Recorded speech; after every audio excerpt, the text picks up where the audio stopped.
It was the worst kept secret between the Florida Panthers agreeing to an extension with Sam Bennett, but now it is official. The second line center for the Panthers is here to stay for a long time.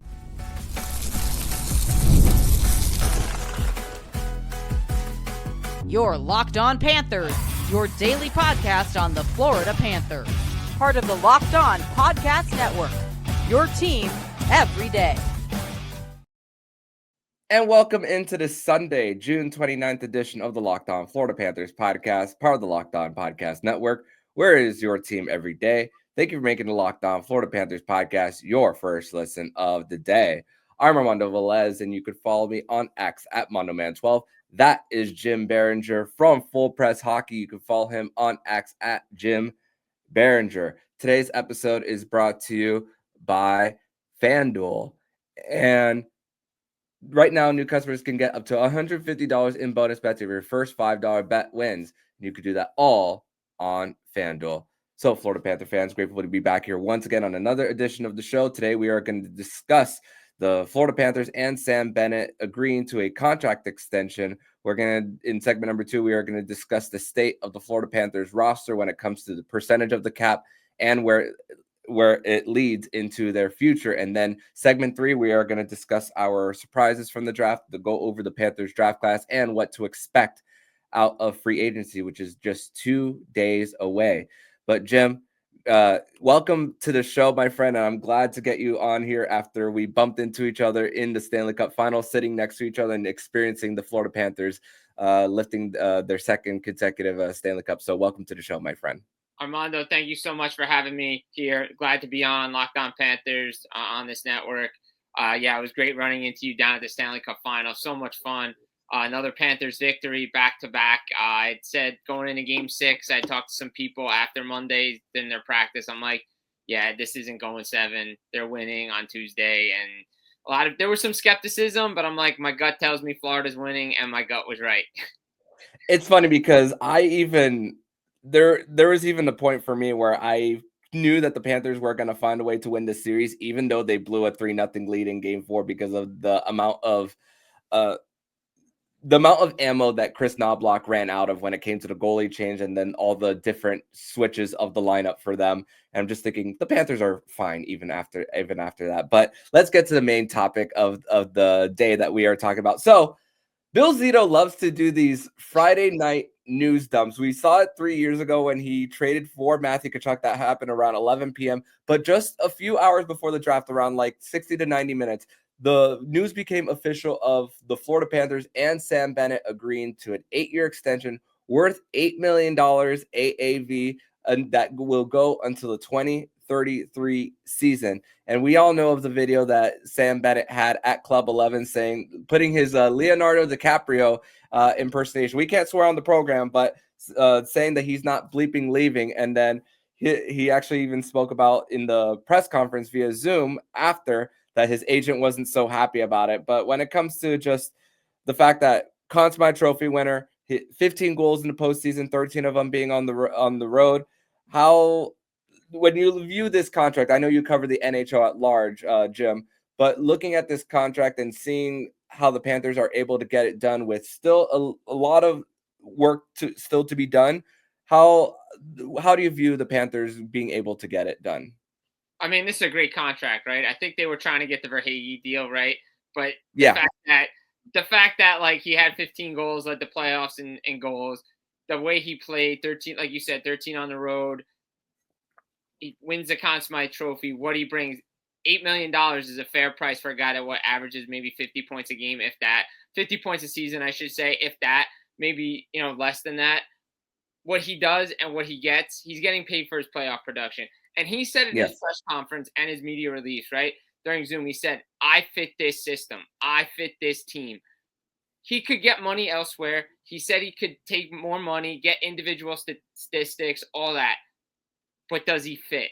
And that's my point with a lot of these players in free agency, especially a guy like Bennett. Yeah, he could go to Toronto. He could have gone other places. Maybe he gets $10 million. But is he the same player he is in Florida? And that's what it makes this deal so worth. All right, so you bump him up $1 million. All right, so what? He's still making $8 million over 8 years.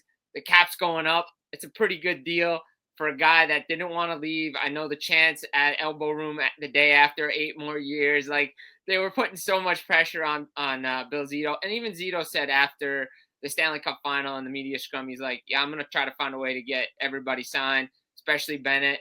He's just a perfect Panther, and he's a perfect fit for what Paul Maurice has with that team. Yeah, and like you said, there's no guarantee that his play will translate to a different system in a different area if he were to go away from South Florida. So the fact that you already have something so great here, it makes so much sense for him to stay. And he even said it. I'll put out a quote. Quote: I couldn't pass up the chance to be back here for another 8 years. And again, I mentioned this a few days ago on the show about how when he was in Calgary in the bottom six, not even playing his natural position at center often at times and shifting to the wing. So that's another point in his career where they were starting to have doubts creep in. And the fact that he got to rejuvenate his career, and even Bill Zito said it himself, it's like you want to look at your children succeed and flourish. And the fact that you reap the benefits of the rewards of getting performing well in the playoffs and then earning the big contract. It's just a great story all around of just how Bennett has been able to just prove it's not even about proving the doubters wrong. It's about proving himself right. Yeah, absolutely. And I think you and Zito talked about it after they won. He credit Joe Quenneville a lot, right? Yeah. Even though he's not there anymore, right? He's now in Anaheim, but the former Panthers coach, right? He's like, I just let Bennett play. He just let him play hockey. Like, that's what you have to do. You just let him play hockey, and you're finding it perfect. Second line center, he's a perfect fit. Yeah, we all want to see Anton Lundell be that guy that they drafted, but he fits into a role. There's a buy-in, and I talked about this with some people when we were down there. There's a buy-in from the top. Yeah, it starts with Sasha Barkov, but it comes from Bill Zito, Paul Maurice, and it starts with the owner, Vinny Viola. There's just buy-in about being a team, being a unit, working as one. And the puzzle pieces and the players just fit perfectly, whatever they're doing, wherever they are. Everybody just fits, and they play as a well-oiled machine. They've taken what the New Jersey Devils have done in the 90s and brought it to a different level in terms of that aggressive forecheck. Bennett's a part of it. He just smash-mouth, in-your-face hockey, gets it done in the playoffs, and the contract is beautiful along with everybody else that's signed to like the 2030 season. This is how you get work done when you have a guy like Zito, who was look what he did in Columbus before he even gets to Florida as an assistant, and then what he's doing here, bringing the right people in, scouting, all that stuff. This is why he is just so underrated as a GM, and that's why he needs more credit than he gets. Yeah, that's a good setup for what we're going to be discussing in segment number 2. But before we do, Sam Bennett was talking about how much the group chat was buzzing when it came to him re-signing, and also how he says that Benny's Buddies, his little foundation for 41 goals that he scored this season and paying for pet adoption fees, that it's going to continue on, and the fact that there is going to be some merchandise attached to it coming up in the season. So the fact that there's also that South Florida connection that the Humane Society of Broward is going to continue doing for possibly 8 more seasons, it's an outstanding just story and things that Panther fans can connect to more and more as the years go on, as they build their brand. That's the thing, building the brand. That's really what it comes down to. But we're going to transition over to segment number 2, where we're going to discuss how the contracts go, how much of the percentage of the contracts go into future years, and how many, and when it comes to the Panthers and the amount of guys locked up. And we're also going to discuss how Bill Zito was snubbed once again from the Jim Gregory Award for GM of the Year. We'll discuss that next here on the Locked On Florida Panthers podcast.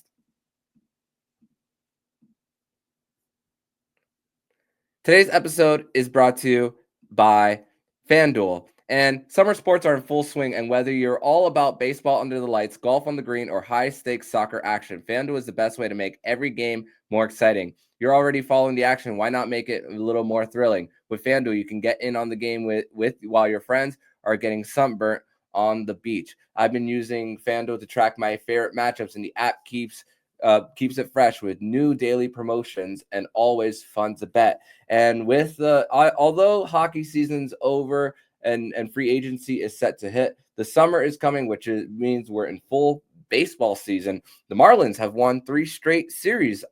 Can they make a run for a possible wild card spot? And you could look up the chances on FanDuel in order to place your bets there. So new to FanDuel, new customers can bet $5 and get $150 in bonus bets if your first $5 bet wins. Open the FanDuel app today or visit FanDuel.com to get started.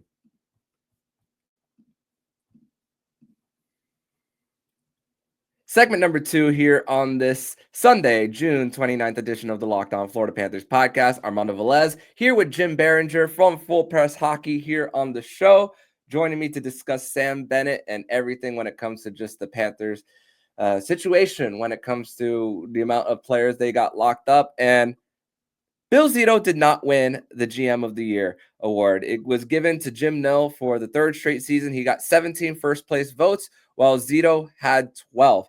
So, I mean, hey, I'm sure Bill Zito will take those 2 Stanley Cups over individual awards. But based on, I want to get your thoughts first on just the fact that he didn't win, but also Bill Zito has 8 players under contract until at least 2030, and some of the guys who go past that will have clauses changed in their deals when they get to 2030, like a Verhaeghe, Forsling, Bennett, and Reinhart. Those no move clauses go to modified no trade. So it's ultimate flexibility, and the Panthers players will get paid because most of their bonuses will come on July 1. So it's buyout proof, first of all, and second of all, it's go to show once again, you saw the practice facility here in person. It's the fact that it's more of the commitment to pay up front and all the things they're willing to do on and off the ice, which is going to include a new scoreboard come the 2025-26 season. So I want to get your thoughts on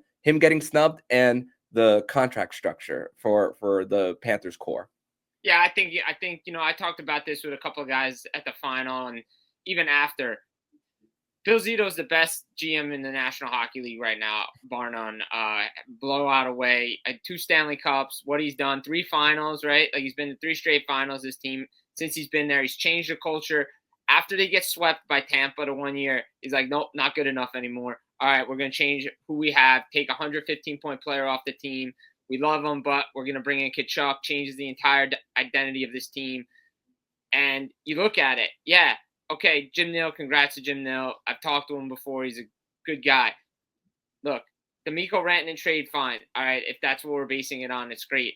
But you look at the body of work and the trades that Bill Zito has made, besides Tkachuk, Reinhart, Bennett, you pick Forsling up off waivers. By the way, everybody had a chance to get Forsling. So It's like he gets him. He brings in Seth Jones, Brad Marchand, the ads this year.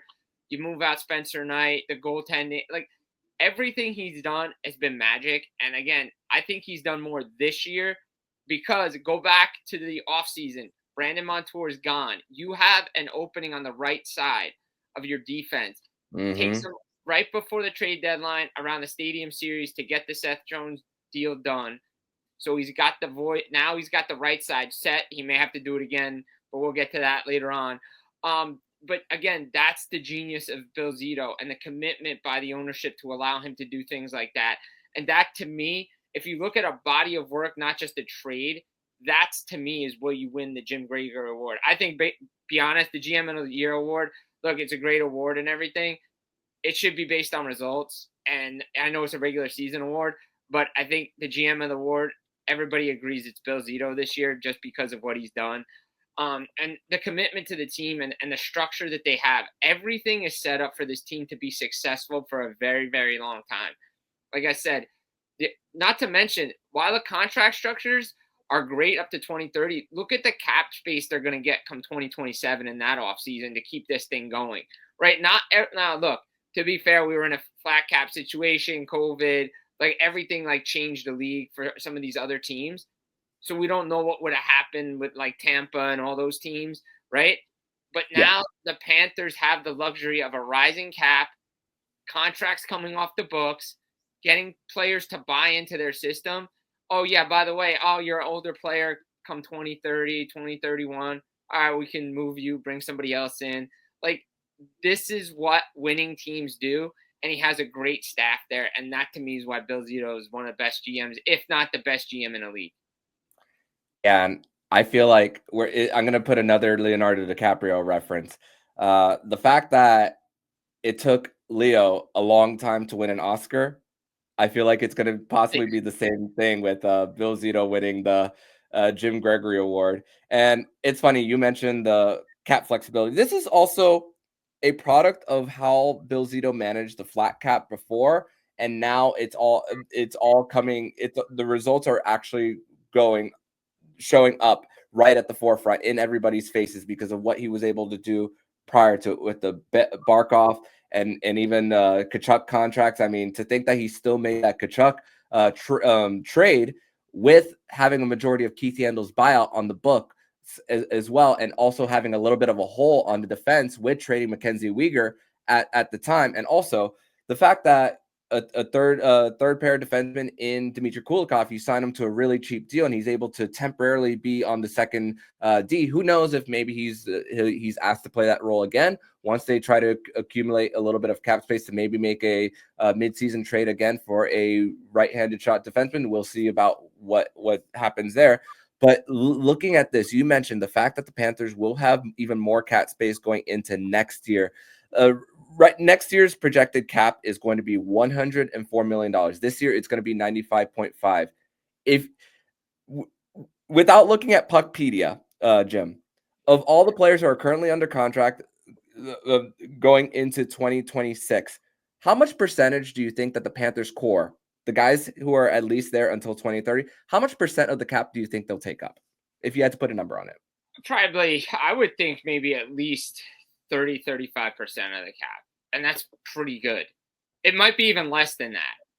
But it's a pretty good number to me. If I'm guessing, if I'm taking the big names, like if I'm taking, Tkachuk, Bennett, Reinhart, now Jones is part of that, right? For Hagee, if you want to count him as part of the core, like I think it's less. It's not what we've seen in Toronto where 4 guys take up 50% of the cap. Mm-mm. It's not like that. They have like 6, 7 guys that are probably at 30, 35% to me. If I'm doing this off the head without looking at Puckpedia and doing the math. It's about 34% for the 8 guys, but as far as the total guys, if you include some of the guys still under contract in an Eetu Luostarinen or an Evan Rodriguez, which we'll have to see if there's a cap clearing trade for at least one of those guys, it's a $60 million total around there. So this time next year, the Panthers will, before any extensions of a possible Mackie Samoskevich bridge deal, the Panthers will have $34 million for 10 roster spots. That's a higher average. That's a higher average per contract that they will be able to give next year versus what they have right now, which is still $11 million for 6 roster spots. Honestly, it's probably going to be 5, and starting with 22 based on the squeeze that they'll have to do. But the fact is, I'm looking at their cap sheet. There isn't a player right now that is in their 20s going into their next big deal. If anything, there is an aging goaltender in Sergei Bobrovsky who's already made his big payday, and he's still playing so well that we could see possible similarities of what John Tavares got in Toronto for Sergei Bobrovsky's next big deal. I wouldn't want to lowball Sergei Bobrovsky because of the fact of what he's done for the Florida Panthers here as well, and the fact that there's so much space and that 8 of the 23, so you're talking again 10 spots here filled. So there's a way to reward Brock, but I also think that the Panthers are also going to be patient with his next big deal. They could take it all the way until their season's over and say, and also with how cool, calm, the collective manner that Sergei Bobrovsky is, I don't think he's going to think about that stuff neither. Mm-hmm. No, he's not. He's not going to be worried about it. I mean, he's like, look what happened after they blew the 3-0 lead in Game 4. He's like, it's hockey. We're going to move on. Just go play better. Like, he just brushed it off. He's like, all right, it happens. It's hockey, right? They have power plays. We have power plays. Okay, next game, and then he plays lights out, right? Remember down in Florida how bad everybody was talking about, the albatross of a contract, can't pay a goalie $10 million, all that. Yeah, I mean, granted, against the Boston series, he didn't start, but then, look, it's playoff Bob, right? And he's playing great. And when push comes to shove, he's showing why he should have been paid $10 million. Now, I agree. The next contract, we're going to see what it is, right?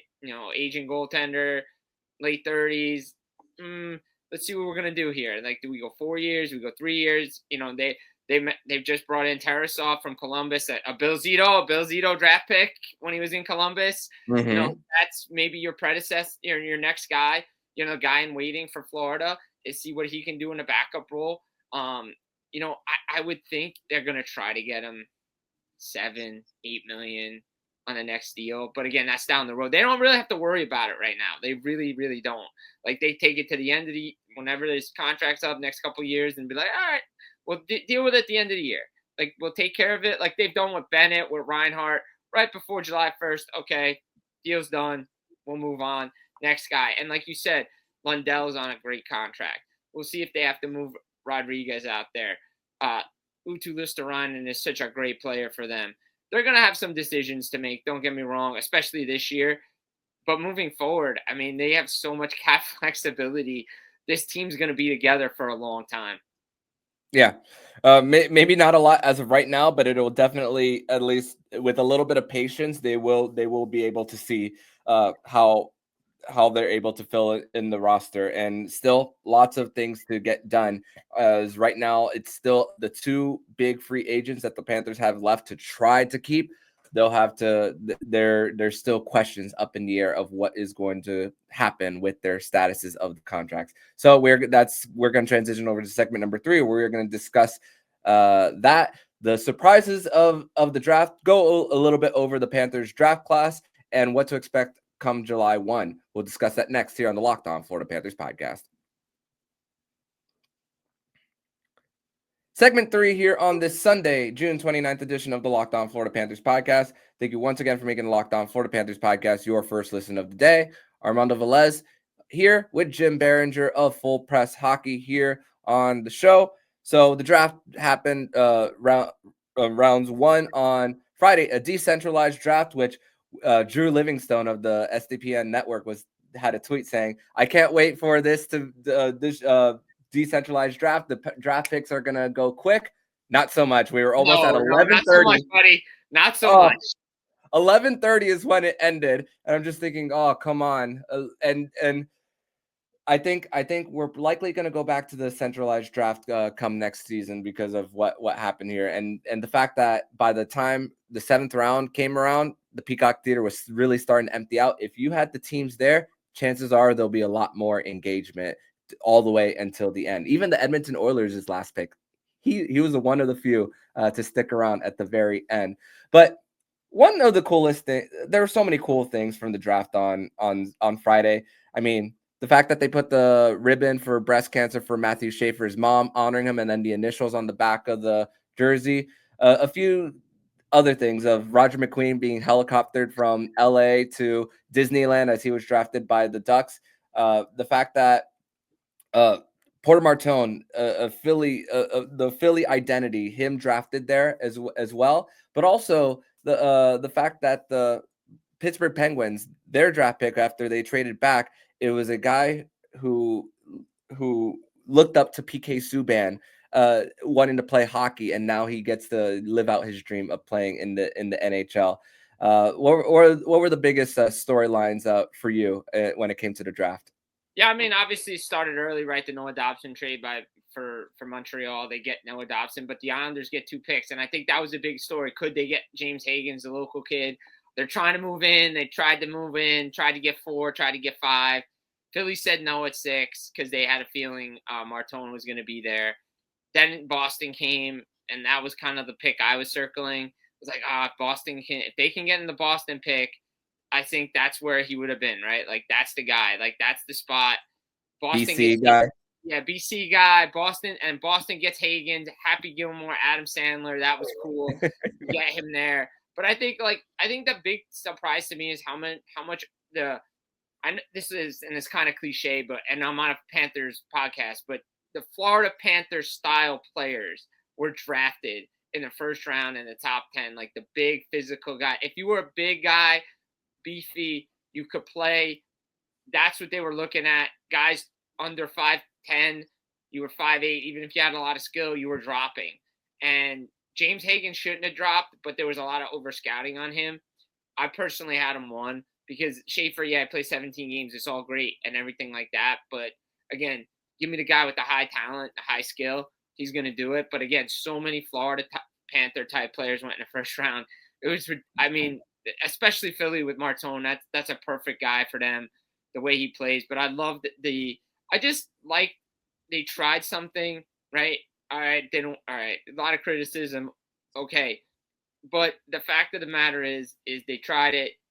Okay, we went on, moved on. But I think just the stories of these players, right? Like, the Islanders, the way they got, Eklund falls to 16. I'm like, how the heck did Victor Eklund fall to 16? Like, this kid's so good. And then they get Aitchison back to back. I'm like, all right, well, if we get the local kid, all right, you did a good draft for me. And just so many different players. Like Pittsburgh, yeah, the story's great, but the head scratching for me, Dubas, the type of players they're getting. Same with Nashville. Outside of Brady Martin, I thought that was a great pick by them. I thought that was a great pick. But again, the big physical Panther style players were going, and everybody else was dropping. Yeah, Philly's also their 48th pick in the second round. Shane Van Saggy, he actually knows the Kachucks and he actually trained with them. So that's another thing about Philly knocking out of the park in the draft. But also, there's one pick that I was questioning when the Blackhawks picked Mason West. He's a quarterback playing in Minnesota. And a lot of the fear from a lot of GMs were that if someone tries to lure him, he might go play football instead of hockey, and you're using a first round pick for him. So that's a bit of a risk. So here, I'm just going to go over the Panthers picks. They had 5 from rounds 4 to 224. 112, they picked forward Mads Comback Clevo. Danish forward, played in J20 National. 148, forward Shea Butch of the Everett Silvertips, but will transfer to Penn State. 5th round, with the Duclair trade with San Jose, they picked Shamar Moses of the North Bay Battalion. 6th round, 192nd, Arvid Drott, played in Sweden J20, 18 goals, 18 assists. 7th round, the Panthers traded back into the draft, traded for the left-handed defenseman Brandon Dunphy, SoCal native, played in the WHL, but will be transferring to UConn. And with the Mr. Irrelevant pick, 224, they picked goalie Yegor Midlak from Russia, played in the MHL and had a .941 save percentage in 4 games in his club in Russia. So those are the Panthers draft picks, and we'll see how they fare.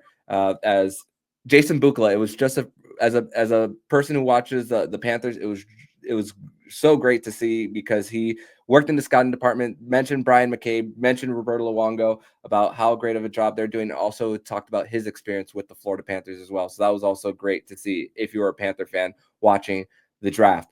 But now the focus shifts to July 1st. So Elliot Friedman discussed about how the Panthers did make their pitch to Brad Marchand, and now they wait. We mentioned the $11 million for 6 roster spots. And it seems that Aaron Ekblad is going to go to market. I mean, the profile for Aaron Ekblad about playing 2 straight finals, playing a shutdown role, teams are going to be looking at that and saying, we want a little bit of a piece of that in our lineup. So there's a part of me that is accepting that Aaron Ekblad is likely going to sign elsewhere and get a big ticket contract based on the fact that he's going into his 30s, and the fact is the Panthers running out of room. Yeah, no, I think Ekblad's a guy. I think all indications are he'll probably hit the market. Again, he wants to be a Panther. He didn't go that far like everybody else, like Brad Marchand and Bennett, when they were talking about how they wanted to stay.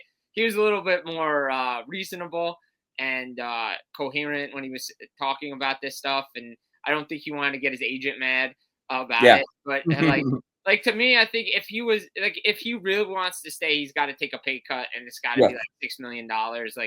But the problem is the way he was playing, he can make 8, 9, 10 on the market, especially teams that need the right side, right? We saw like Kesselring goes to Buffalo as part of a JJ Peterka package, like a right shot defenseman. You're getting Kesselring and Josh Doan.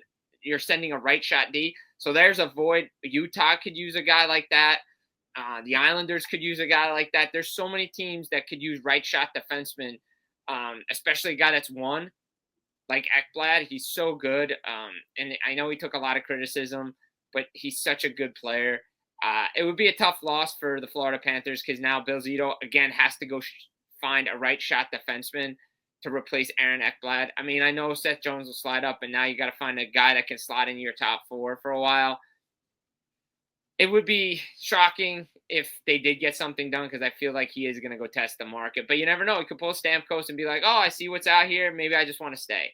So that's an option there too. So, but, again, all indications are he's hitting the market, and it would be a tough loss for the Panthers.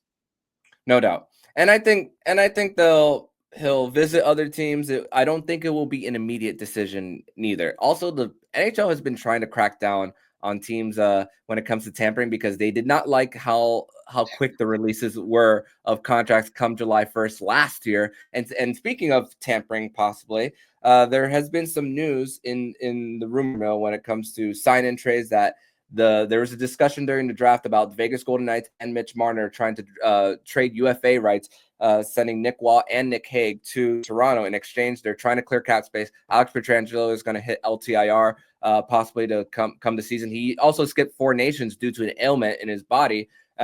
Turns out that's something legit that's going on with Pietrangelo there. So I'm interested to see how that is going to shape there for Vegas. So, I mean, hey, it's just like how the Panthers, the bill is coming due for some of their big free agents. It's the same thing for Toronto, even though I do feel, even though this is a Panthers podcast and I hate giving credit to the Leafs, I feel like they really took another step this year. No, they did. I mean, look, everybody wants to say what Marchand and Tkachuk said was trolling. I do believe that the Maple Leafs gave the Florida Panthers the best run in the Stanley Cup playoffs. I really do. Like, again, go back to Game 3. They score in overtime. They make it 3-0 early in the second period. Maybe the Panthers don't win back-to-back cups. That's how good Toronto was playing this year. They play differently. Again, I feel like they're going to run a player out of town because, the criticism and everything. And again, the tampering goes back. We heard Ottawa's owner come out and say about tampering, right? Again, July 1st, we know the quote-unquote non-talking period, right? Like, this is why a lot of people have been pushing, okay, let's get the season ended earlier. Let's open up that talking period again where teams can talk, not only to their own guys, but different guys around the league so you can avoid this tampering stuff. I will say this. I want to mention this because you and I were having this discussion online. You mentioned LTIR. This brings me to Matthew Tkachuk. Again, it comes to the Panthers. That's a way and a mechanism for the Panthers to be able to keep Brad Marchand and Aaron Ekblad to start the season in case Matthew Tkachuk cannot go, which if he's going to have off-season surgery, maybe he waits a little bit longer to do it. It gives him some time to at least December to look at who they need to move out. Yeah. Hey, and then you just delay that decision. Exactly. You delay it. But hey, with the fact that the Olympics are coming up, he doesn't want to delay it too long. Right, exactly. I know he wants to be part of that. But I'm even looking at Toronto's cap sheet after they signed Tavares. They're going to have so much flexibility here. Another team that I'm very interested in is Carolina. They have so much cap space only to fill 2 spots. They might not be out. They might be out on Marner, at least from what it looks like. But one rumor is possibly Nikolai Ehlers possibly going to the Carolina Hurricanes. He's going to test the market, but he doesn't put the Winnipeg Jets out of contention to re-sign him there. So that's another team that I'm truly looking for. And even the Nashville Predators, even though they have a lot of big contracts for what they did last year, there's still plenty of space even to try to not run it back completely, but also to add on to a little bit of a younger piece UFA in order to just rebound from the disaster that was last year. Yeah, no, I agree, and I think Carolina is definitely on Marner for me personally. Again, I question the owner on if he wants to sign Marner to the big deal, the big bucks. Like, does he want to shell it out to do it? The GM wants to, but does the owner want to? Like, that's the point. Like, we're seeing it with Florida. They're trying to make things work there. So to me, I think that's a big thing. I think Ehlers is a good fit. Brock Besser is a good fit for them as well. A lot of teams trying to use that cap space that they have, but there's teams like Florida that's in, like New Jersey's in. They're in cap troubles. Dallas is in cap trouble. they got to work some things out, make some trades, potentially open up cap space because they want to sign some players or keep some players, right? Extensions are due. Rent is due, is like, as they say. And, to me, I think, Florida is in such a good shape. So to me, I think that's a good look if you're Bill Zito. Yeah, you mentioned the New Jersey Devils. I know you have the background there for you. The clauses just changed for Dougie Hamilton, so we'll see what they're going to do on that front, as he's struggled here and there with injuries for the last few seasons for him. So we'll see how they manage things from there. As hey, they got the goaltender, they have the high end talent, but it's really continuing to put the depth pieces around Sheldon Keefe's squad over there in New Jersey. But we'll see how the Panthers try to squeeze everything out of this lineup. But if they don't end up getting Marchand or Ekblad, then hey, that's still good news for Evan Rodriguez, who's still a piece of continuity for the Panthers sticking around. So I believe that the Panthers will be in a win-win situation no matter what. Bill Zito says he has a plan A, a plan B, and a plan C. So just have to trust him no matter. Even if it's blindly for what his track record has been. But hey, good Jim, GMs have multiple plans. Good players know how to play a B and C game along with an A game. When good general managers already are telling you, oh, I have a C, D, E, F plan, that means they're doing some work behind the scenes before the season even ended and they won another Stanley Cup. They've been working, they've been crunching the numbers, and I expect, if Marchand stays, great. He was more of a rental. They can get Ekblad. That would, I think, help them more just because that right side, you don't, right shot defensemen don't grow on trees. To quote Craig Button, there's no 7-Eleven hockey store where you can go find a right shot defenseman or a top six forward. We kind of figured Marchand was the rental. But if they keep all three guys, you know what? This team, who says they're going away? Because they're not. It's also like the boat in the mystery box quote from Family Guy. A boat's a boat, but the mystery box can be anything. It can even be a boat. So we'll see. But Jim, I want to thank you so much for joining me on this edition of the Locked On Florida Panthers podcast. Tell everybody where they can follow you and your work online. Armando, so great to be here on the Locked On Panthers podcast. Yeah, you get me at fullpresshockey.com. Also at NHL Rumors as well, and RG Media as well, doing some things there. Follow along at Twitter at Jim Biringer, post a lot of things, and Full Press Hockey on YouTube as well as my channel. So check it out. So such a pleasure to be here. Talk some hockey with you today. Absolutely. Thank you so much, Jim. And I'm going to assume that we'll get you on back very soon. So thank you and see you in the future. See you in the future. Take care, everybody. And if you like what you're hearing, please subscribe to the podcast to be notified every single time the Locked On Florida Panthers podcast jumps into your podcast feed. Don't forget to also subscribe to the other shows in Locked On NHL Network, including Locked On NHL, Locked On Fantasy Hockey with Flip Livingstone and Steel Roden, and Locked On NHL Prospects. Thank you once again for making Locked On Florida Panthers podcast your first listen of the day.